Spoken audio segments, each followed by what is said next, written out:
Hello again, Gills fans. Welcome back to another episode of Gills in the Blood TV. It is that time of the summer where we start looking at potential targets. So that is what I'm going to do in this vlog. I'm concentrating on midfield and attack based on the fact that we look like we're going to be rebuilding our whole midfield this season, and the fact that we probably need another striker added to the books for next season. So yeah, let's crack straight on. I'm going to do 5 that I've picked out, and then maybe three others, one that we already know a lot about, so I'm not going to talk too much about him. But the first person coming up on your screen now is a central defensive midfielder.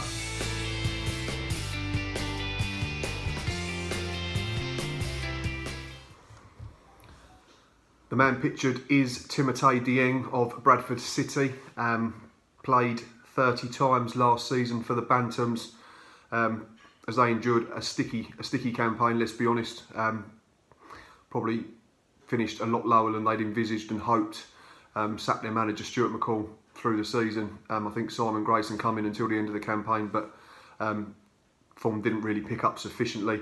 But Timothy Dieng, looking at Twitter and other social media, seems to be highly thought of by Bradford. He has been offered another contract by them, but I think it'd be definitely something that we should be keeping an eye on. Played 30 times last season, scored twice, provided 1 assist and helped them keep 5 clean sheets, which for them is probably pretty poor considering how good they usually are defensively, especially at home.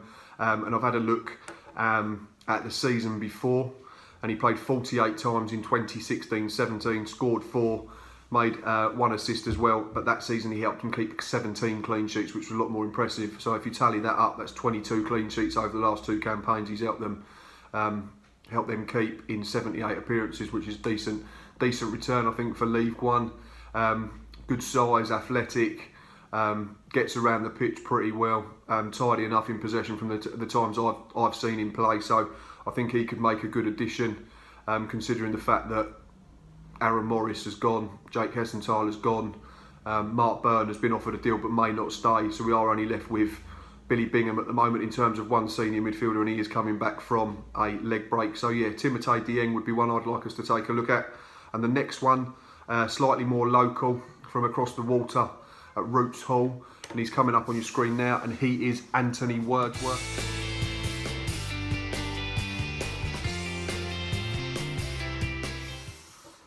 Slightly surprised myself that Wordsworth's being allowed to leave, but maybe in a similar way to what Steve Lovell's trying to do with us at the Gills. Maybe Chris Powell's wants to get a few out so he can get his own players in and remould the team to more to his liking. He done a very good job when he came in towards the back end of last season, January, February time, steadied the ship, and they ended up finishing halfway up, which was a decent season in the end for them. But Anthony Wordsworth, 29 years of age, can play in a variety of positions, can play orthodox central midfield, can play as a central attacking midfielder, and can also play from the left. A bit in and out last season. I think he picked up an injury or two, but he played 26 times and scored 3 and provided the solitary assist. But again, if you look at 2016-17, which was their first season back in League One after promotion, he done very well. He played 38 games, he scored 12 goals and provided 4 assists. So directly involved in 16 goals from 38 appearances, which was basically just about 1 in 2, which is a very good return. Definitely someone I think we should be looking at. Geographically, it would make sense. It's not a million miles away. I know a lot of our boys travel in from Essex, so maybe Luke O'Neill could have a word with him and see if he can get him on board. There is another ex-Southend, ex-Gillingham midfielder that may be available, but I'm not going to put him in the list, but you know who we're talking about. But yeah, Anthony Wordsworth would be one that I would definitely take a look at. Versatility would be really good, provides a goal threat, provides creativity, which is what we need, and can play from the left-hand side, which would be nice. So that's him. And then next on the list is a player who was actually relegated with his side this season. But he done all right, he played plenty of games, and that man is coming up on your screen now.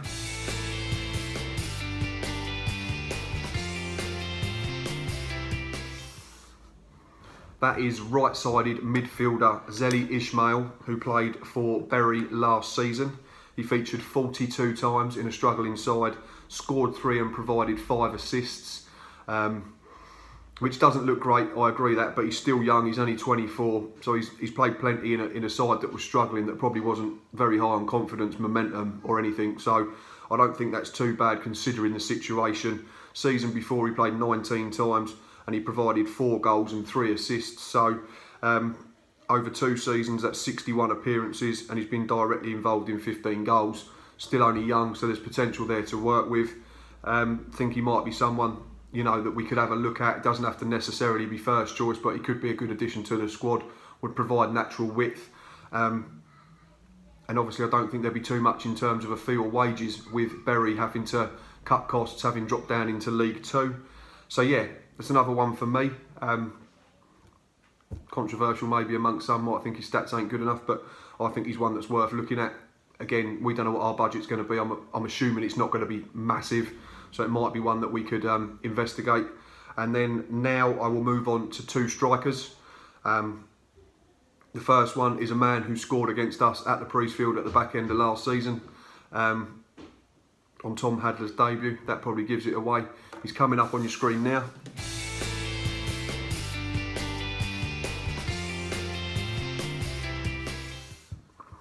That is, of course, 25-year-old Blackpool striker Kyle Vassell.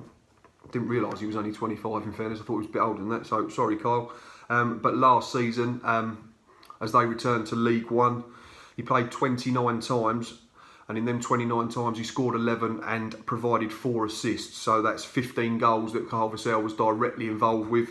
So that's better than 1 in 2. And the season before, in League Two, when they got promoted via the playoffs, I believe, he played 42 times, scored 13 and provided another 5 assists. So for me, his goal scoring record's really good.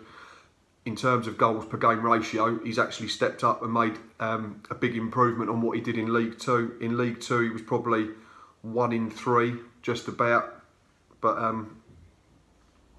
stepped up to League One, upper division, and he's probably going 1 in 2.5, which is really good. Big frame, probably plays with his back to goal really well. I remember the game at Midfield and he bossed Max Amar and Gabriel Zaquani in that game, I believe. Yeah, so he links play really well. So over 2 seasons, that's 71 games, 24 goals and 9 assists. So that's 33 goals he's been directly involved with over the last 2 seasons. Not sure whether he's been offered a new contract with the Tangerines, with obviously all their transfer takeover talk and stuff going on. But I think it's definitely one we could have a look at. As I've said, he looks big enough to be able to play with his back to goal, but he also looks like he's not the slowest, so he can get in behind. Could provide a good foil for our other strikers. And the next one coming up is another one who was playing League Two last season. And he is coming up on your screen now.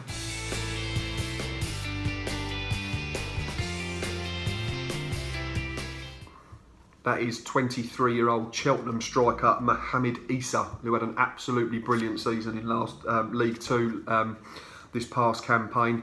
Can play as an out-and-out striker, but he can play from the left and right-hand side as well, so would provide good versatility. Would mean that if he did play, we could perhaps change systems without having to make changes in terms of personnel, which would be good.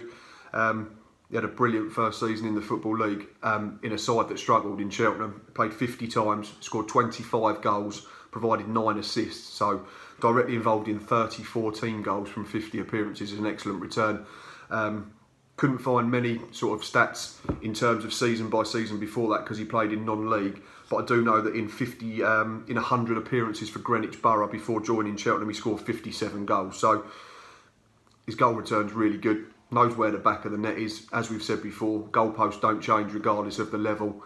But it's not like he'd be making a massive jump from non-league into league football, a la Liam Nash that we bought last summer, because he's already stepped up into League Two and done really well, scoring at a rate of 1 every 2 games, which is really, really good. 23, so there might be some sort of tribunal fee if we did go down that route, but I think he'd provide out-and-out pace, clearly knows where the net is, and that would be my 5th player that we could perhaps take a look at in terms of trying to add to the squad this summer. Right now, I'm going to just do 3 quick alternatives. As I said, one you already know about, but the 3 players are coming up on your screen right now.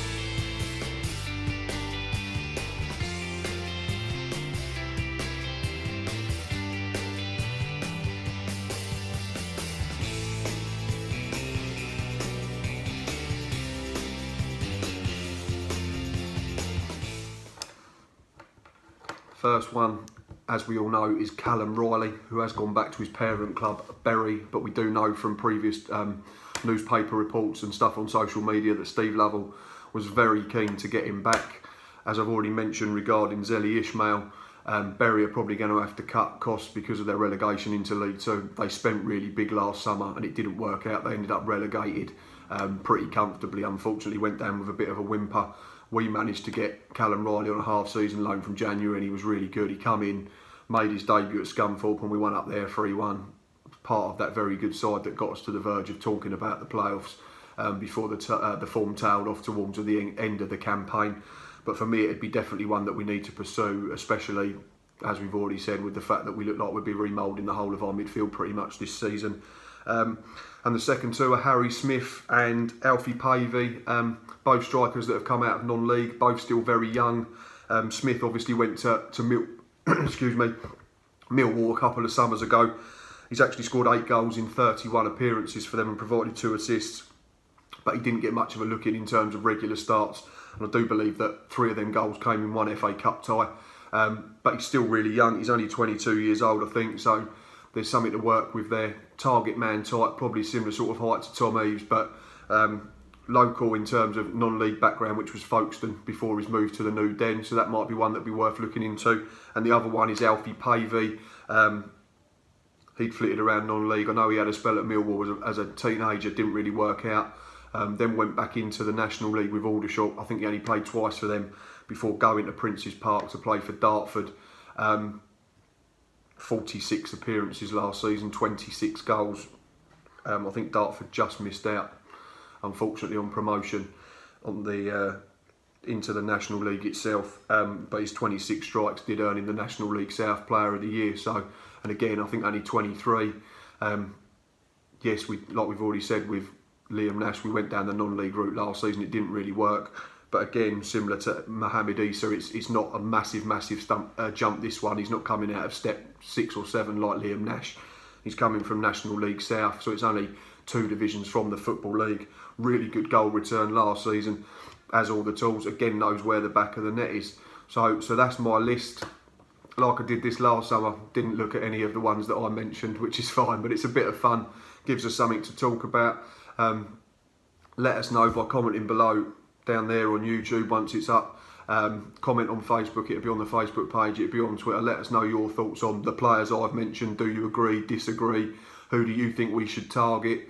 And as always, thanks for watching and up the Gills.